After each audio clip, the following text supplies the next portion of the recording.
குருவே துணை. ஐயன்னார் ஆஸ்ட்ரோ புதுவையிலிருந்து என்றும் உங்களுடன். மூஷிக வாகன மோதகஸ்தே சாமரகர்ண விளம்பித சூத்ரே வாமன ரூப மகேஸ்வர புத்திர விக்ன விநாயக பாத நமஸ்தே. நாம் இந்த பதிவில் என்ன பார்க்க இருக்கிறோன்னா, மனித வாழ்க்கையும் கிரகங்களின் அமைப்பும், மனித வாழ்க்கையோடு ஒத்துப்போகின்ற கிரகங்களின் அமைப்பு அப்படின்றது தான் இதில் பார்க்குறோம். ஒரு மனிதன் இருக்கிறோன்னா நமக்கு சொந்த வீடு இருக்கும், அல்லது நம்ம வாடகை வீட்டில் இருப்போம், அல்லது நம்ம வெளிநாட்டில் இருப்போம். ஒருவேளை சில காரணங்களால் மனிதர்கள் சிறைச்சாலையில் வசிப்பதும் உண்டு. அது மாதிரி கிரகங்களுக்கும் வீடுகள் உண்டுங்க. உதாரணத்துக்கு இப்போ நம்ம சிம்ம ராசியை எடுத்துக்குவோம். சிம்ம ராசி எடுத்துக்கினா சிம்ம ராசிக்காரங்கள்லாம் ஒரே அதிகாரமாக இருப்பாங்க, ஆளுமை திறன் அதிகமாக இருக்கும், அவங்க வச்சது தான் சட்டம்னு நினைப்பாங்க அப்படின்லாம் சொல்கிறோம் இல்லைங்களா.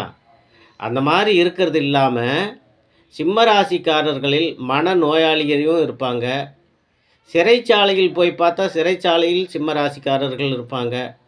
மருத்துவமனையில் பார்த்தா மருத்துவமனையிலையும் சிம்ம ராசிக்காரர்கள் இருப்பாங்க.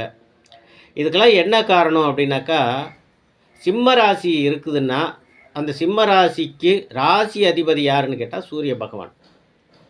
இந்த சூரிய பகவான் ராசி அதிபதியாக இருப்பதால் அந்த சிம்ம ராசியிலேயே சூரிய பகவான் ஒருவருடைய ஜாதகத்தில் இருந்தார்னா அவர் ஆட்சி பெற்று இருக்கிறாரு அப்படின்னு அர்த்தம்.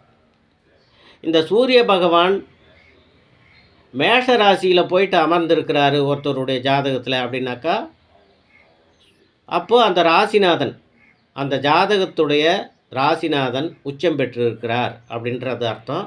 அப்போ இப்படி இந்த இரண்டு நிலையில் இருக்கிற ஜாதகர்கள் வாழ்க்கையில் கொஞ்சம் நல்ல மாதிரி இருப்பாங்க.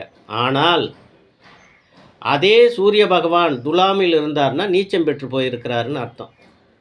அப்போது ஒரு ஜாதகருடைய ஜாதகத்தில் துலாம் ராசியில் சூரிய பகவான் இருந்தார் என்றால், சிம்ம ராசிக்காரர்களுடைய ஜாதகத்தில் துலாம் ராசியில் சூரியன் இருந்தாலோ நீச்சம் பெற்றுள்ளார் அப்படின்றது அர்த்தம்.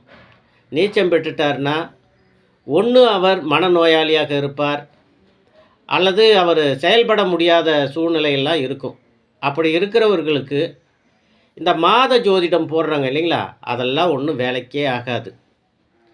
அந்த மாத ஜோதிடம் எல்லாம் இந்த உச்சம் பெற்றவர்களுக்கு, ஆட்சி பெற்றவர்களுக்கு, நட்பு பெற்றவர்களுக்கு, சமன் பெற்றவர்களுக்கு, இவங்களுக்கு தான் ஓரளவுக்கு அது ஒத்து வரும்.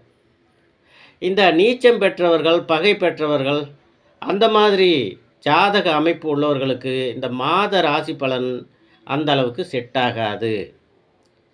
இது ஒரு புறம் இருக்க, இப்போ சிம்ம ராசிக்காரருடைய ஆட்சி வீட்டுக்காரகன் யாருன்னா சூரியன். அவர் இப்போ மகரத்துலேயோ கும்பத்துலேயோ இருந்தார்னா, அந்த ரெண்டு இடத்துல அவர் இருந்தார்னாக்கா பகை பெற்றுள்ளார்னு அர்த்தம். அப்போ பகை பெற்றுள்ளார் ஒரு கிரகம் கூட பாருங்கள், எந்தெந்த வீட்டில் இருந்தாக்கா அதுக்கு மதிப்பும் மரியாதையும் இருக்கும், எந்தெந்த வீட்டில் இருந்தால் அதுக்கு மதிப்பு குறையும் அப்படின்ற மாதிரி சுட்டி காட்டப்பட்டிருக்கு பாருங்கள். மனித வாழ்க்கை எப்படியோ அதே மாதிரி தான் கிரகங்களுக்கும். மனிதன் தன்னுடைய சொந்த வீட்டில் இருந்தான்னா பரவாயில்ல, அது சொந்த வீடுன்னா அவனுடைய பேரில் இருந்ததுன்னா அது அவனுடைய ஆட்சி வீடு, சொந்த வீடு. ஒருவேளை அவனு வேலை பார்க்குற இடத்துல அவனுக்கு ஒரு வீடு கொடுக்குறாங்க, அதாவது அரசு வேலை, அந்த வீட்டுக்கு வீட்டு வரி, கரண்ட் வரி எல்லாமே அரசாங்கம் கட்டுது, இவர் தான் அங்கே போயிட்டு இருக்கணும் அப்படின்னாக்கா அது உச்ச வீடுங்க. ஒரு மனிதன் சிறைச்சாலையில் இருக்க வேண்டிய சூழ்நிலை வந்தால் அது பகை வீடுங்க. ஒரு மனிதன் மனநோயாளியாக பிறந்திருந்தால் அது நீச்ச வீடு. அந்த மாதிரி மனிதனுக்கு எப்படி வீடுகள் தன்னுடைய பலனை கொடுக்குதோ அது மாதிரி கிரகங்களுக்கும் வீடுகள் இருக்குது. அதாவது ஆட்சி வீடு, உச்ச வீடு, நீச்ச வீடு, பகை வீடு, நட்பு வீடு, சமன் வீடு இப்படின்ட்டு இருக்குது. அப்போ ஒருத்தருடைய ஜாதகத்தில் அவருடைய ராசிநாதன் உச்சம் பெற்றிருக்கிறாரா, ஆட்சி பெற்றிருக்கிறாரா, நட்பு பெற்றிருக்கிறாரா அப்படின்லாம் பார்த்து தான் அதற்குண்டான அளவுக்கு தான் பலன் கிடைக்கும்.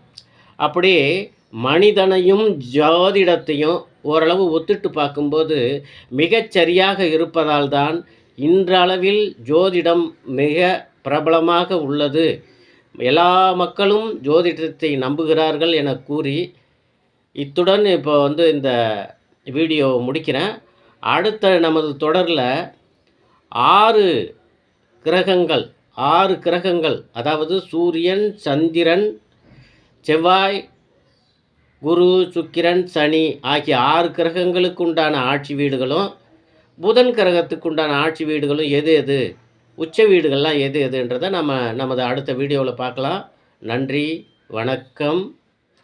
என்றும் உங்களுடன் ஐயனார் ஆஸ்ட்ரோ, புதுவை.